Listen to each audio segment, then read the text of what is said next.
ರಾಜಲ್ಲ ನೋಡಿ ಫ್ರೆಂಡ್ಸ್, ನಾನಿವತ್ತು ರಿಬ್ಬನ್ ಪಕೋಡ ಮಾಡಿ ತೋರಿಸ್ತಾ ಇದ್ದೆ. ನೋಡಿ ಇದನ್ನು ಸಾರಿಸ್ಕೊಳ್ಬೇಕು. 2 3 4 ಲೋಟ ಅಕ್ಕಿ ಹಿಟ್ಟು ಹಾಕೊಂಡೆ. ಇದನ್ನೊಂಚೂರು ಸಾರಿಸ್ಕೊಂಡು ಬಿಡುವ.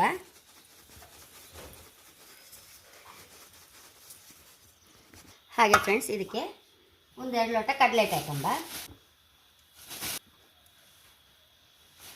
ಇದನ್ನು ಸಾರಿಸ್ಕೊಂಡು ಬಿಡುವ. ನೋಡಿ ಫ್ರೆಂಡ್ಸ್, ಇದಕ್ಕೆ ನಾನೊಂಚೂರು ಎಳ್ಳು ಹಾಕಂತಿದ್ದೆ, ಬಿಳಿ ಎಳ್ಳು. ಕಪ್ಪೆಳ್ಳಿದ್ರೆ ಕಪ್ಪೆಳ್ಳು ಸಹ ಹಾಕ್ಕೊಳ್ಬೋದು ಫ್ರೆಂಡ್ಸ್, 1 ಕಪ್ ಹಾಕಷ್ಟು. ನೋಡಿ ಫ್ರೆಂಡ್ಸ್, 2 ಚಮಚ ಓಮ ಹಾಕಂತ ಇದ್ದೆ. ಸ್ವಲ್ಪ ಸಮ ಹೀಗೆ ಮಾಡಿ ಹಾಕಿಬಿಡಿ.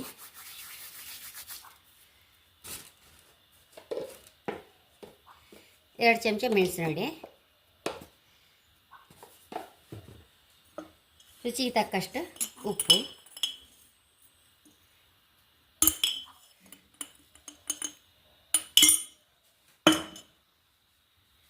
2 ಚಮಚ ತುಪ್ಪ. ಎಣ್ಣೆ ಬಿಸಿ ಮಾಡಿ ಸಹ ಹಾಕ್ಬೋದು ಫ್ರೆಂಡ್ಸ್. ನಾವು ಇದನ್ನು ಒಂದು ಸಲ ಕರೆಕ್ಟ್ ಮಿಕ್ಸ್ ಮಾಡ್ಕೊಂಡು ಬಿಡುವ.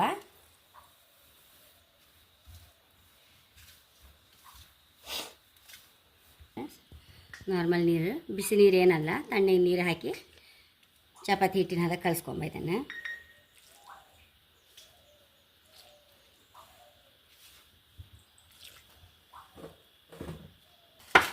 ಹೀಗೆ ಖಾರ ಕಡ್ಡಿ ಹಿಟ್ಟೆಲ್ಲ ಕಲಸಿಕ್ಕೆಲ್ಲ ಗೊತ್ತಿರುತ್ತಲ್ಲ ಎಲ್ಲರಿಗೂ, ಸಾಧಾರಣ ಹಾಗೆ ಕಲಸಿಟ್ಕೊಂಡ್ರೆ ಸರಿ.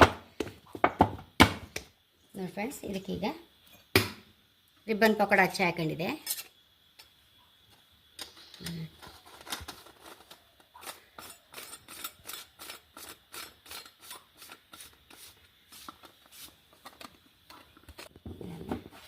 ಹಿಡಿಯುವಷ್ಟಿದ್ರೊಳಗೆ ಹಾಕೊಂಬ.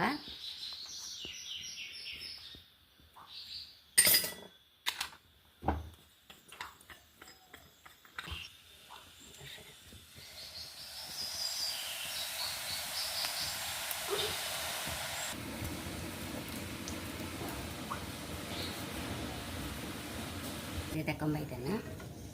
ನೋಡಿ ಫ್ರೆಂಡ್ಸ್, ಎಷ್ಟು ರುಚಿಯಾದ ರಿಬ್ಬನ್ ಪಕೋಡ ರೆಡಿ ಆಗಿದೆ. ನೋಡಿ ಹೈ ಕ್ಲಾಸ್, ನೋಡಿ ಗರಿಗರಿಸ ಆಗಿದೆ, ಹೈ ಕ್ಲಾಸ್ ಆಗಿದೆ. ನಿಮಗೆ ಒಂದು ವೇಳೆ ಸರಿ ಬರೋದಿಲ್ಲ, ಸಪೂರ ಇದ್ದರೆ ಆ ಬ್ಲೇಡೆಲ್ಲ ಆ ರಿಬ್ಬನ್ ಇದ್ದು ನೀವು ಒಂಚೂರು ಜಜ್ಜಿ ಹೊಡಿಸ ಮಾಡಿ ಹಾಕ್ಕೊಳ್ಬೋದು ಫ್ರೆಂಡ್ಸ್. ಆದರೆ ಅದು ಹಾಕಿರೋಷ್ಟು ಲಾಯ್ಕ್ ಆಗಲಿಕ್ಕಿಲ್ಲ ಅಂತ ನಂಗೆ ಅನಿಸುತ್ತೆ. ಈ ಇಡೀ ಹಾಕಿರೋ ಟೇಸ್ಟ್ ಫ್ರೆಂಡ್ಸ್, ಹಾಗೆ ಹೇಳೋಕ್ಕೆ ಇಷ್ಟಪಡ್ತೇನೆ. ತುಂಬ ಅಂದರೆ ತುಂಬ ರುಚಿಯಾಗಿದೆ ಫ್ರೆಂಡ್ಸ್. ಈ ಅಳತೆಯಲ್ಲಿ ಮಾಡಿ ನೋಡಿ ನೀವು, ಸರಿ ರಿಬ್ಬನ್ ಪಕೋಡ ಹೈ ಕ್ಲಾಸ್ ಆಗುತ್ತೆ. ನನ್ನ ಚಾನಲ್ ಇಷ್ಟ ಆದರೆ ಸಬ್ಸ್ಕ್ರೈಬ್ ಮಾಡಿ, ಲೈಕ್ ಮಾಡಿ, ಕಾಮೆಂಟ್ ಮಾಡೋದಂತ ಮರಲೇಬೇಡಿ. Thank you.